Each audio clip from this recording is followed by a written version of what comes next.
ਵਾਹਿਗੁਰੂ ਜੀ ਕਾ ਖਾਲਸਾ, ਵਾਹਿਗੁਰੂ ਜੀ ਕੀ ਫਤਿਹ।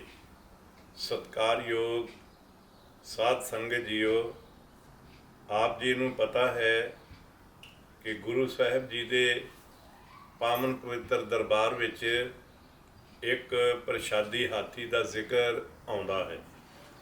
ਜਦੋਂ ਗੁਰੂ ਤੇਗ ਬਹਾਦਰ ਸਾਹਿਬ ਜੀ ਮਹਾਰਾਜ ਆਪਣੇ ਪਰਿਵਾਰ ਸਮੇਤ ਅਨੰਦਪੁਰ ਸਾਹਿਬ ਦੀ ਧਰਤੀ ਨੂੰ ਅਲਵਿਦਾ ਕਹਿ ਕੇ ਪੂਰਬ ਦਾ ਟੂਰ ਮਹਾਰਾਜ ਜੀ ਨੇ ਕੀਤਾ ਤਾਂ ਆਪ ਜੀ ਮੰਜ਼ਿਲ ਦਰ ਮੰਜ਼ਿਲ ਪਟਨੇ ਪਹੁੰਚੇ।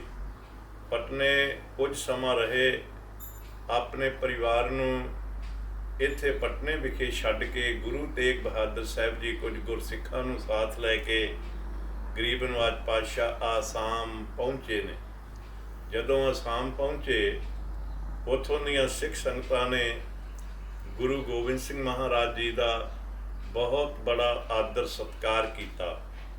ਉੱਥੋਂ ਦੇ ਦੋ ਰਾਜੇ ਜੋ ਆਪਸ ਵਿੱਚ ਬਗੈਰ ਜ਼ਰੂਰਤ ਤੋਂ ਇੱਕ ਦੂਜੇ ਨਾਲ ਲੜਦੇ ਸਨ ਜਾਂ ਰਾਜ ਦੀ ਖਾਤਰ ਲੜਦੇ ਸਨ, ਰਾਜ ਦੀ ਖਾਤਰ ਲੜਨ ਵਾਲੇ ਰਾਜਿਆਂ ਨੂੰ ਸੱਚੇ ਪਾਤਸ਼ਾਹ ਜੀ ਨੇ ਆਪਣੇ ਪਾਸ ਬੁਲਾ ਕੇ ਉਹਨਾਂ ਦੋਨਾਂ ਦੀ ਸੰਧੀ ਕਰਵਾਈ। ਜਦ ਸੰਧੀ ਕਰਵਾਈ, ਸੰਗਤ ਨੂੰ ਪਤਾ ਚੱਲਿਆ, ਤਮਾਮ ਸੰਗਤ ਹੁੰਮ ਹਮਾ ਕੇ ਗੁਰੂ ਸਾਹਿਬ ਜੀ ਦੀ ਅਰਦਲ ਵਿੱਚ ਇਕੱਤਰ ਹੁੰਦੀ। ਇਹਨਾਂ ਹੀ ਦਿਨਾਂ ਵਿੱਚ ਧੰਨ ਗੁਰੂ ਤੇਗ ਬਹਾਦਰ ਸਾਹਿਬ ਜੀ ਦਾ ਦਰਬਾਰ ਸਜਿਆ ਹੈ। ਵਾਲੀਏ ਆਸਾਮ ਰਾਜਾ ਰਤਨ ਰਾਏ, ਰਾਜਾ ਰਾਮ ਰਾਏ ਆਪਣੇ ਪਰਿਵਾਰ ਸਮੇਤ ਸਤਿਗੁਰੂ ਗੁਰੂ ਤੇਗ ਬਹਾਦਰ ਸਾਹਿਬ ਜੀ ਦੇ ਦਰਸ਼ਨ ਦੀਦਾਰ ਕਰਨ ਵਾਸਤੇ ਗੁਰੂ ਕੀ ਸੰਗਤ ਵਿੱਚ ਆਇਆ। ਗੁਰਦੇਵ ਦੇ ਦੀਦਾਰ ਕੀਤੇ।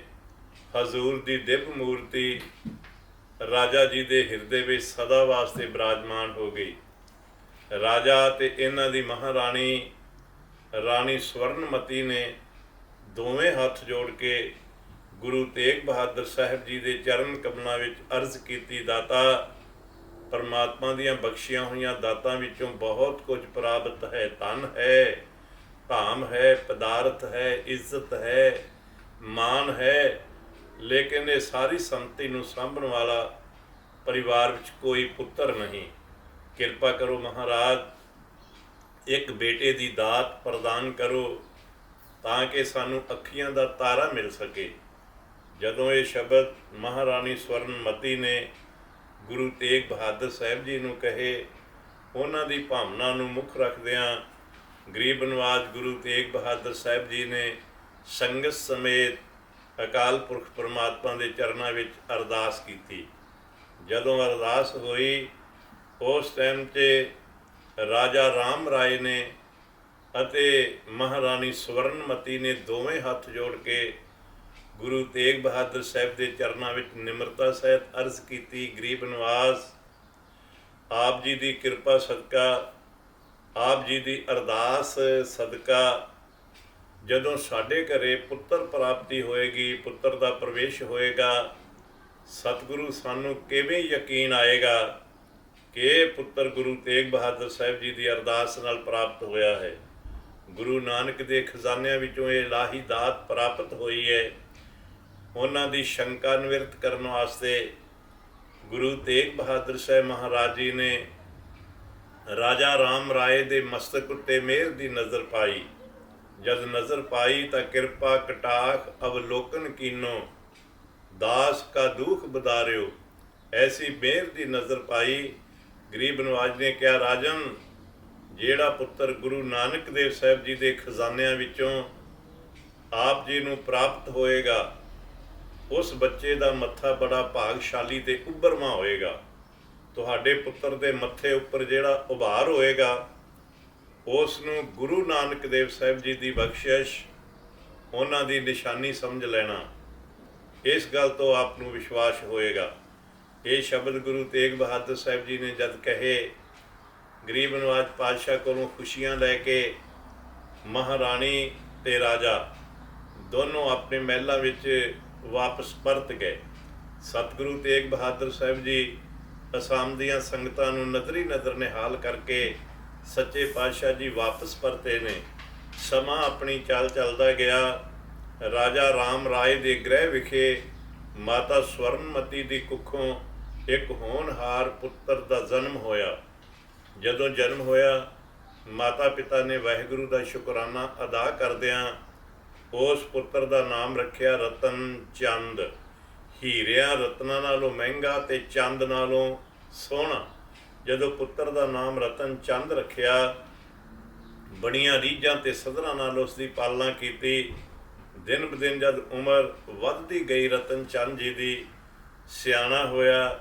ਸੀਸ ਤੇ ਬੜੇ ਸੁਭਾਏਮਾਨ ਸਨ ਕੇਸ, ਲੰਬੇ ਤੇ ਘਣੇ ਪਾਲੇ ਹੋਏ ਕੇਸ। ਜਦ ਉਹ ਦੇਖਦਾ ਤਾਂ ਗੁਰੂ ਮਹਾਰਾਜ ਜੀ ਦੀ ਅਪਰਪਾਰ ਨਜ਼ਰ ਤੇ ਰਹਿਮਤ ਉਸ ਨੂੰ ਭਾਸਦੀ। ਜਦ ਮਹਾਰਾਣੀ ਆਪਣੇ ਪੁੱਤਰ ਦੇ ਕੇਸਾਂ ਉੱਤੇ ਝਾਤ ਪਾਉਂਦੀ ਸੀ ਤਾਂ ਗੁਰੂ ਨਾਨਕ ਦੇਵ ਸਾਹਿਬ ਜੀ ਦਾ ਸ਼ੁਕਰਾਨਾ ਅਦਾ ਕਰਦੀ ਸੀ। ਕਰਨੀ ਕਰਤਾਰ ਦੀ ਐਸੀ ਹੋਈ। ਕੁਝ ਸਮਾਂ ਪਾ ਕੇ ਰਾਜਾ ਰਾਮ ਰਾਏ ਜੀ ਅਕਾਲ ਚਲਾਣਾ ਕਰ ਗਏ। ਜਦੋਂ ਉਹਨਾਂ ਦਾ ਅਕਾਲ ਚਲਾਣਾ ਹੋਇਆ, ਉਹਨਾਂ ਦੇ ਅਕਾਲ ਚਲਾਣੇ ਤੋਂ ਮਗਰੋਂ ਉਹਨਾਂ ਦੇ ਹੋਣਹਾਰ ਇਕਲੌਤੇ ਪੁੱਤਰ ਰਤਨ ਚੰਦ ਨੂੰ ਆਪਣੇ ਪਿਤਾ ਦਾ ਰਾਜ ਭਾਗ ਮਿਲ ਗਿਆ।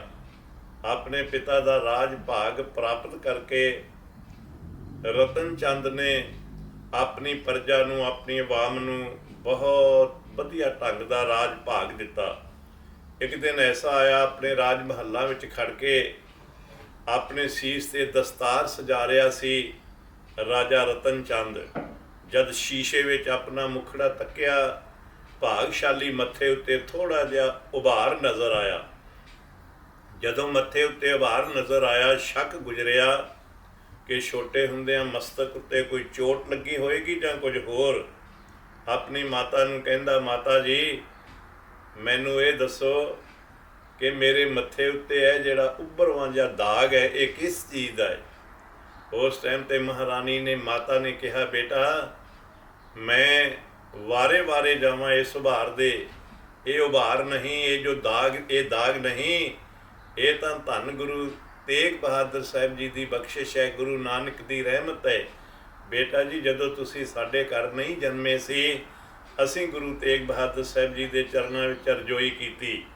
ਉਹਨਾਂ ਨੇ ਅਰਦਾਸ ਕੀਤੀ ਤਾਂ ਹੀ ਤੁਹਾਨੂੰ ਮਨੁੱਖਾ ਜਨਮ ਅਤੇ ਰਾਜ ਭਾਗ ਤੇ ਗੁਰੂ ਕੀ ਸਿੱਖੀ ਪ੍ਰਾਪਤ ਹੋਈ ਹੈ। ਗੁਰ ਸਿੱਖੀ ਕੀ ਇਹ ਨਿਸ਼ਾਨੀ। ਬੇਟਾ ਇਹ ਤੁਹਾਡੇ ਮਸਤਕ ਉੱਪਰ ਦਾਗ ਨਹੀਂ, ਗੁਰੂ ਨਾਨਕ ਦੇਵ ਸਾਹਿਬ ਜੀ ਦੀ ਰੱਬੀ ਰਹਿਮਤ ਦੀ ਇਹ ਪਵਿੱਤਰ ਨਿਸ਼ਾਨੀ ਹੈ। ਉਸ ਟਾਈਮ ਤੇ ਜਦੋਂ ਇਹ ਸ਼ਬਦ ਕਹੇ, ਦਿਲ 'ਚ ਬੜਾ ਸਤਿਕਾਰ ਪ੍ਰਗਟ ਹੋਇਆ।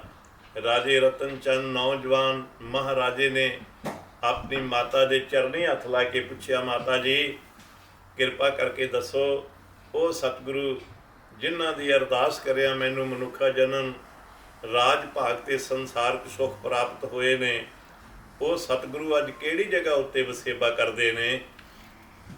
ਜਦੋਂ ਮਹਾਰਾਜੇ ਰਤਨ ਚੰਦ ਨੇ ਆਪਣੀ ਮਾਤਾ ਜੀ ਨੂੰ ਪੁੱਛਿਆ, ਉਸ ਟਾਈਮ ਤੇ ਮਹਾਰਾਣੀ ਸਵਰਨਮਤੀ ਦਾ ਦਿਲ ਭਰ ਆਇਆ, ਅੱਖੀਆਂ ਹੰਝੂਆਂ ਨਾਲ ਛਲਕ ਪਈਆਂ। ਉਸ ਟਾਈਮ ਤੇ ਵਰਲਾਪ ਤੱਕ ਕੇ ਮਹਾਰਾਜੇ ਨੇ ਕਿਹਾ, ਮਾਤਾ ਜੀ ਮੈਨੂੰ ਦੱਸੋ ਤੁਸੀਂ ਦਿਲ ਕਿਉਂ ਭਰਦੇ ਹੋ? ਤਾਂ ਉਸ ਟਾਈਮ ਤੇ ਮਾਤਾ ਮਹਾਰਾਣੀ ਨੇ ਕਿਹਾ, ਬੇਟਾ ਉਹ ਸਤਿਗੁਰੂ ਜਿਨ੍ਹਾਂ ਦੀ ਅਰਦਾਸ ਨਾਲ ਤੁਹਾਨੂੰ ਮਨੁੱਖਾ ਜਨਮ ਪ੍ਰਾਪਤ ਹੋਇਆ ਹੈ, ਉਹ ਗਰੀਬ ਨਿਵਾਜ ਸਤਿਗੁਰੂ ਦੁਖੀਆਂ ਦਾ ਦਰਦ ਮਿਟਾਉਂਦੇ ਮਿਟਾਉਂਦੇ ਦਿੱਲੀ ਦੇ ਚਾਂਦਨੀ ਚੌਂਕ ਵਿੱਚ ਸ਼ਹੀਦ ਹੋ ਗਏ ਨੇ। ਉਸ ਟਾਈਮ ਤੇ ਪੁੱਤਰ ਨੇ ਪੁੱਛਿਆ, ਮਾਤਾ ਨੇ ਦੱਸਿਆ। ਉਸ ਟਾਈਮ ਤੇ ਰਾਜਾ ਰਤਨ ਚੰਦ ਕਹਿੰਦਾ, ਮਾਤਾ ਜੀ ਮੈਨੂੰ ਕਿਰਪਾ ਕਰਕੇ ਦੱਸੋ ਕਿ ਉਹਨਾਂ ਦੀ ਜਗ੍ਹਾ ਉੱਤੇ ਹੁਣ ਕੌਣ ਗੁਰੂ ਨਾਨਕ ਦੇ ਘਰ ਦੀ ਸੇਵ ਕਰਦਾ ਹੈ?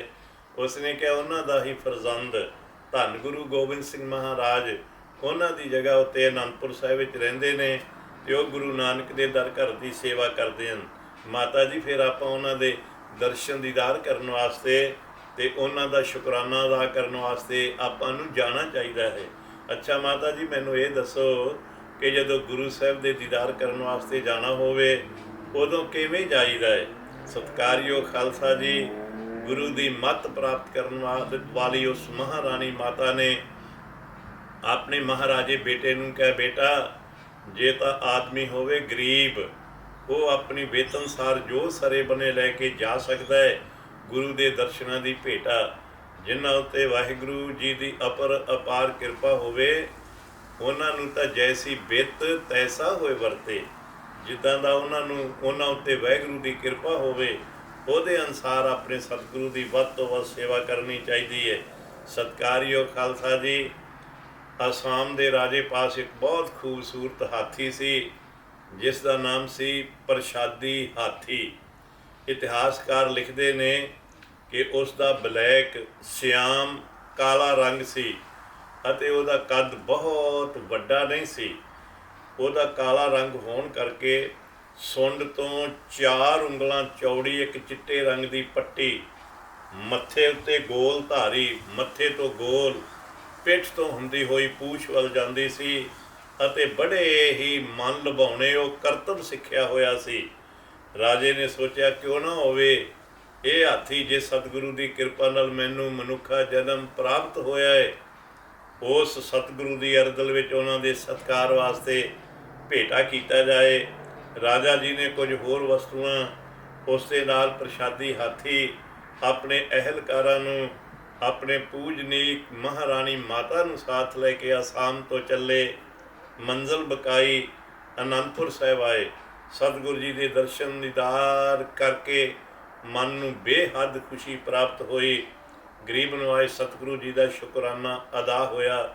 ਇਸ ਤਰੀਕੇ ਨਾਲ ਇਹ ਪ੍ਰਸ਼ਾਦੀ ਹਾਥੀ ਅਸਾਮ ਦੇ ਰਾਜਾ ਰਤਨ ਚੰਦ ਨੇ ਗੁਰੂ ਗੋਬਿੰਦ ਸਿੰਘ ਮਹਾਰਾਜ ਜੀ ਨੂੰ ਭੇਟ ਕੀਤਾ, ਜਿਸ ਦਾ ਜ਼ਿਕਰ ਅੱਜ ਵੀ ਇਤਿਹਾਸ ਵਿੱਚ ਮਿਲਦਾ ਹੈ ਕਿ ਗੁਰੂ ਗੋਬਿੰਦ ਸਿੰਘ ਮਹਾਰਾਜ ਜੀ ਦਾ ਪ੍ਰਸ਼ਾਦੀ ਹਾਥੀ ਜਦੋਂ ਅਨੰਦਪੁਰ ਦੇ ਕਿਲ੍ਹੇ ਨੂੰ 9 ਮਹੀਨੇ ਦਾ ਘੇਰਾ ਪੈ ਗਿਆ, ਉਸ ਟਾਈਮ 'ਤੇ ਭੁੱਖ ਦੇ ਦੁੱਖੋਂ ਤੰਗ ਆ ਕੇ ਉਹ ਪ੍ਰਸ਼ਾਦੀ ਹਾਥੀ ਹੱਡੀਆਂ ਦੀ ਮੁੱਠ ਰਹਿ ਗਿਆ ਅਤੇ ਆਖਰ ਇਹ ਪ੍ਰਸ਼ਾਦੀ ਹਾਥੀ ਅਕਾਲ ਚਲਾਣਾ ਕਰ ਗਿਆ। ਇਹ ਸੀ ਗੁਰੂ ਸਾਹਿਬ ਜੀ ਦੇ ਪ੍ਰਸ਼ਾਦੀ ਹਾਥੀ ਦੀ ਗਾਥਾ। ਵਾਹਿਗੁਰੂ ਜੀ ਕਾ ਖਾਲਸਾ, ਵਾਹਿਗੁਰੂ ਜੀ ਕੀ ਫਤਿਹ।